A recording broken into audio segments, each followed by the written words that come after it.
Hey everyone, thank you so much for joining us today for another episode of Your Competitive Edge with Baird and Warner. Today we get to sit down with Heidi Rogers. Heidi is the assistant managing broker for Baird and Warner Oak Park River Forest in the Chicago area. Thank you for being here, Heidi.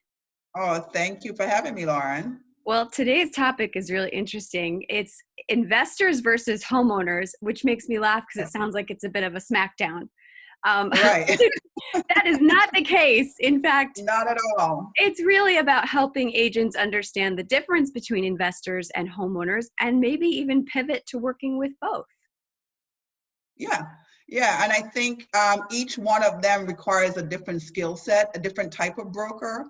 Um, Even within the investment role, when you're Right. talking about the investment segment, you first have to identify what type of investor are you looking to work with, Okay. because there are several ways to invest in real estate. Well, take us through that. What are the different ways to invest in real estate? Well, as I said, I mean, so many different ways you can invest in real estate, but the three that I think are the most popular that most brokers will come in contact with are, the first segment are the buy and hold investors. So those are the landlords, those are the ones that are not less necessarily looking for an immediate payout. They're looking for a payout over time. So those investors are looking for properties that have good rents, low maintenance. They're more, as I said, looking for a return on investment over time. Okay. So that's a whole different segment of investors, Gotcha. and their needs are a little different than the next segment of investors that I'm probably the most familiar with, which are the rehabbers slash flippers. Right. Yep. Those are the investors that are looking for more of an immediate payout. They're not looking to buy and hold this property. They're looking to do a value add, fix the property up, put it back on the market, and make their profit, move on to the next project. So again, that's the segment of the investment market, and I'm probably the most familiar with. That's where I have most of my experience.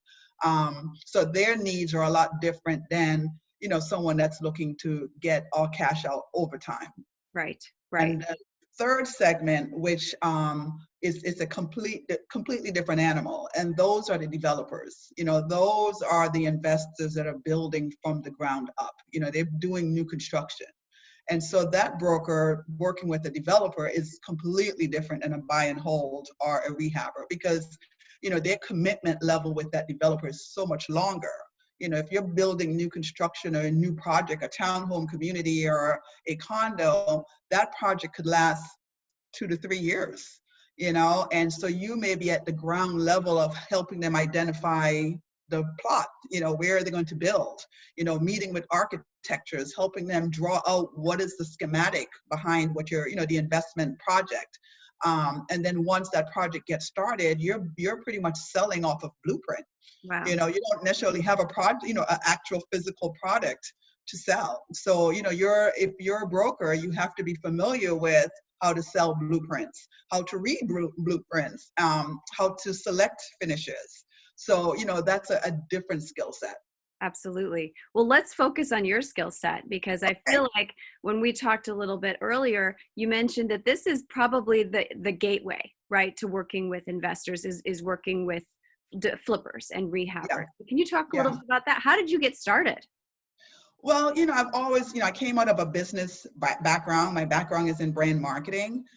So it just lent itself to the investor world because, they were speaking a lot of my language, ROI, return on investment, cap rates, these were terms that I was already familiar with because of my background.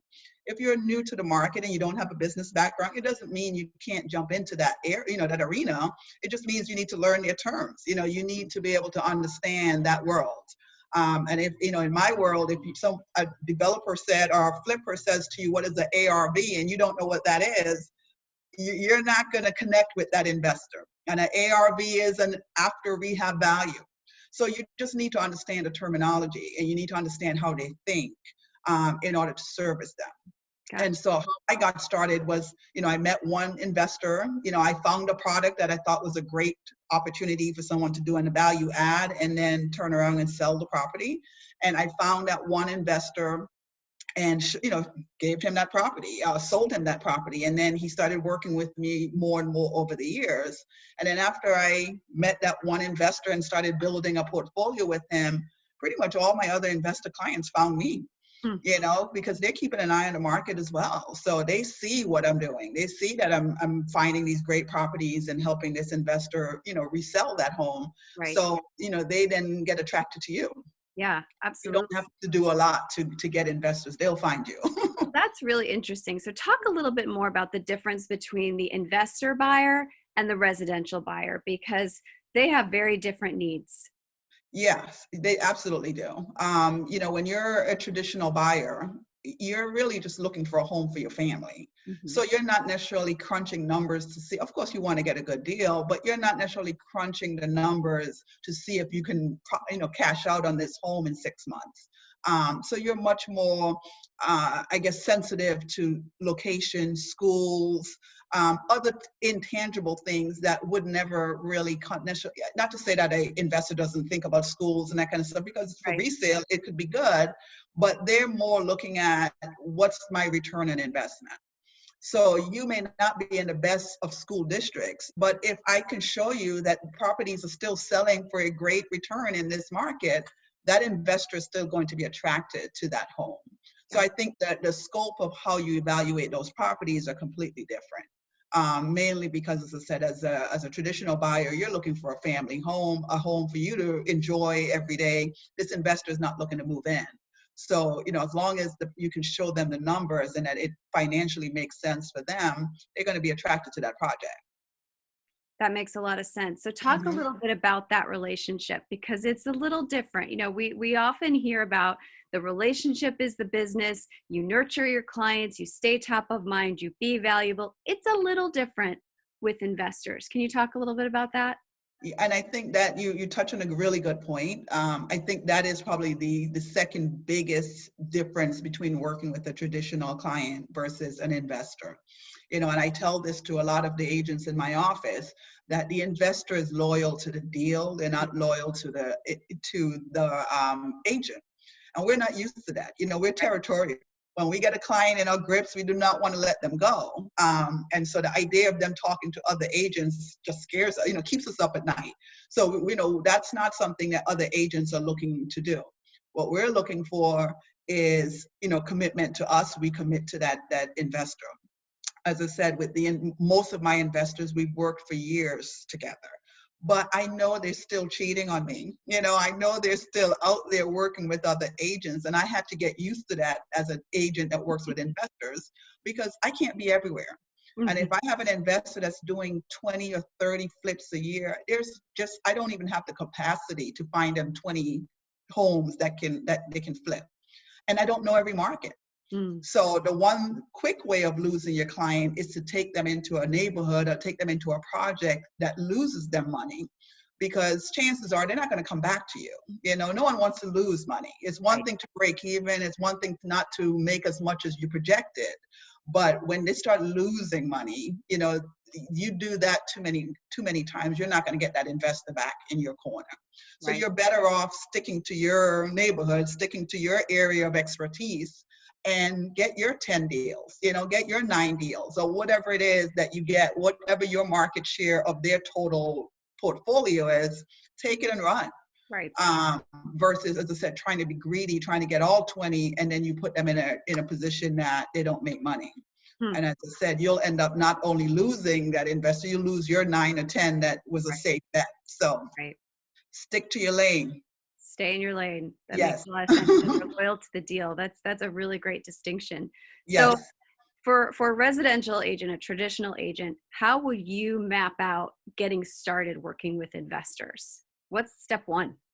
Well, I think, and that's a really good question as well. I get that a lot. How do I get started? I said, one, learn the craft. I kind of threw out a couple of terminologies and stuff. Learn what are their sticking points.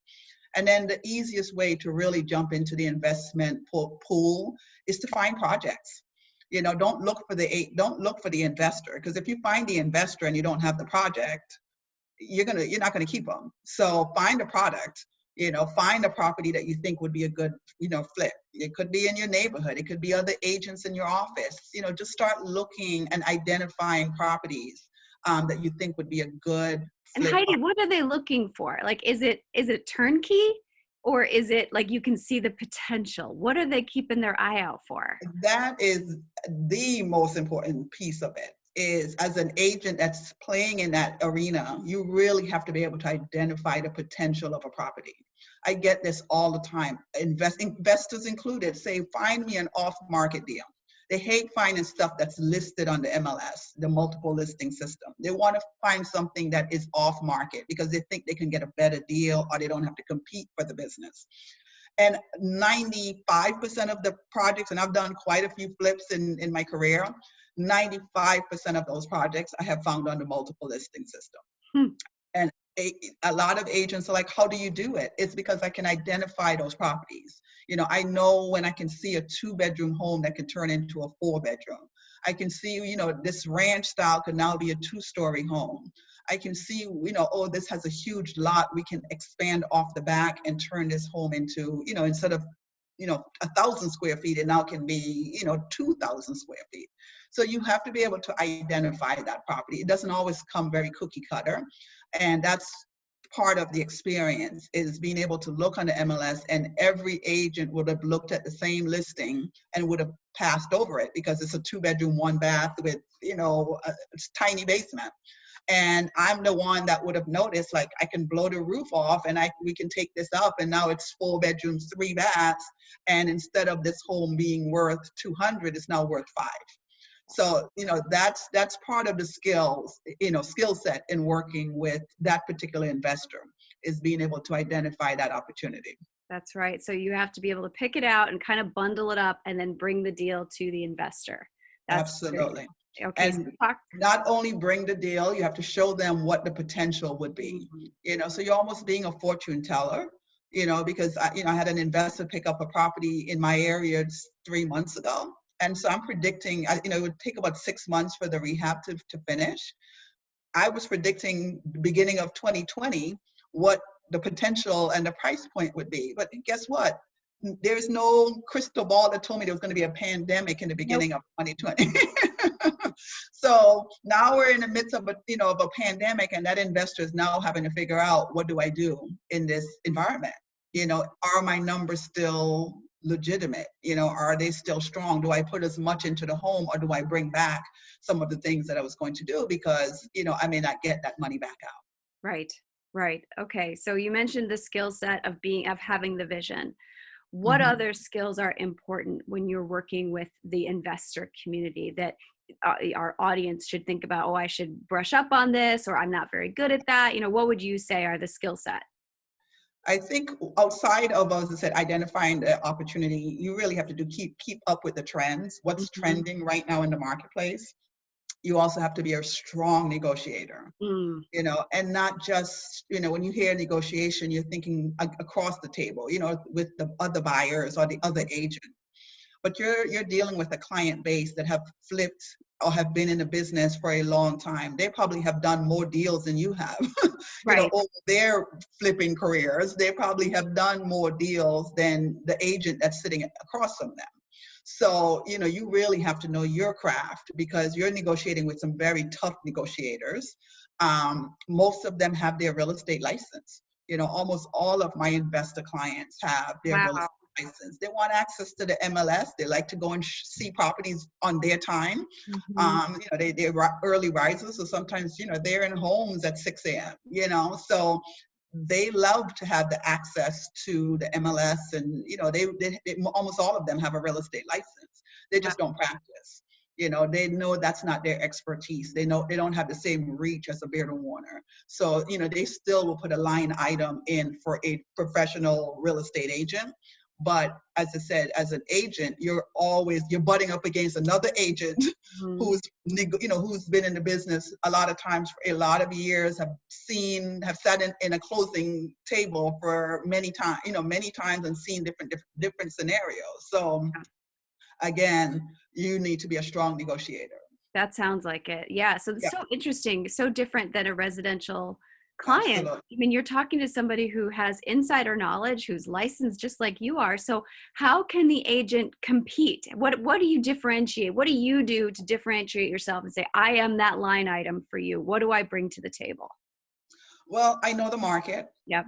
You know, they don't know the markets. They know some, but they don't know the market like I do. I live and breathe in this market.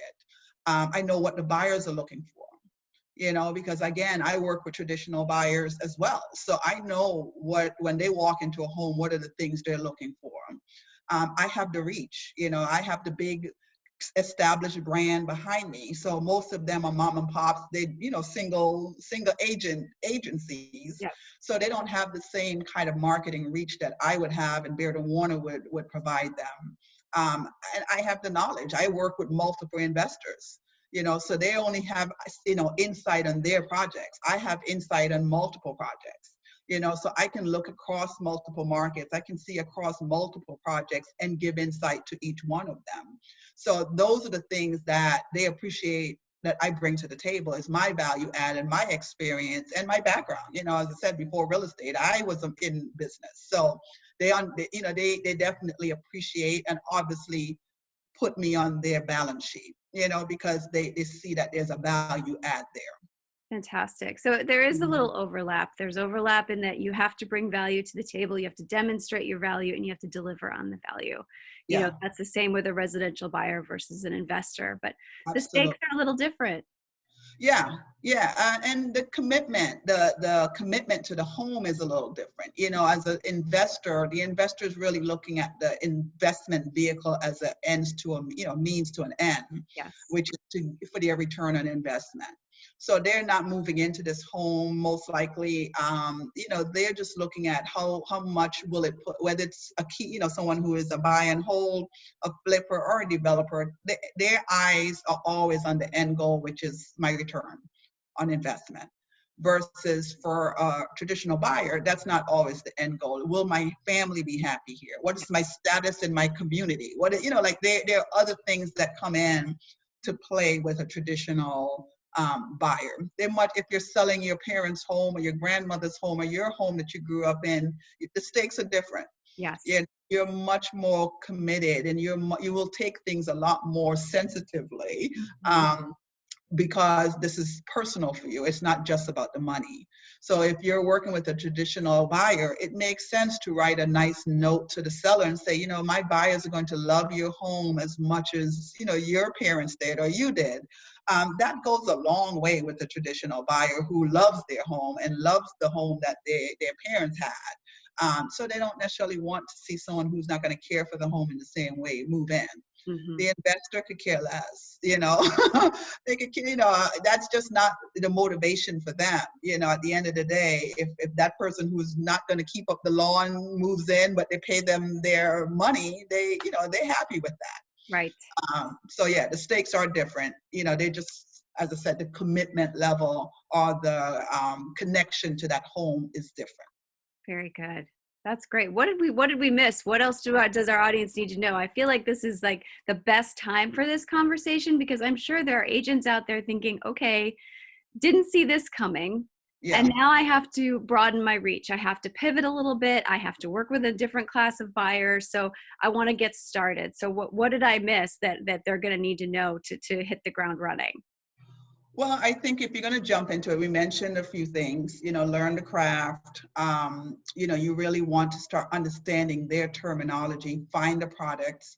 But you know, if I can give a bit of caution is, you know, I am all about finding your niche in every business. Find your niche. You know, mine have been investors. Mhm. I've done well with them, but I've also kept my hands on traditional buyers. The pulse, I need to know what's going on with the rest of the marketplace as well. It makes me a better client agent for an investor because I know what traditional sellers and buyers are going through and looking for and that kind of stuff. So it helps me stay current with what's going on in the marketplace. But unlike the traditional side of the business, the investor side is not economy proof. You know, investors start back getting nervous and start backtracking when the market gets bad. Right. You know, so if all of your business is tied to that one segment, When that segment starts getting shaky, you will not have any business. Versus on the traditional side of, I feel like it's economy proof, Mm, mainly because people always need a place to live. So it may change where they live. Maybe they're not buying as expensive of a property, or maybe they're renting versus buying, but they always need a place to live. An investor doesn't always need an investment project. got it.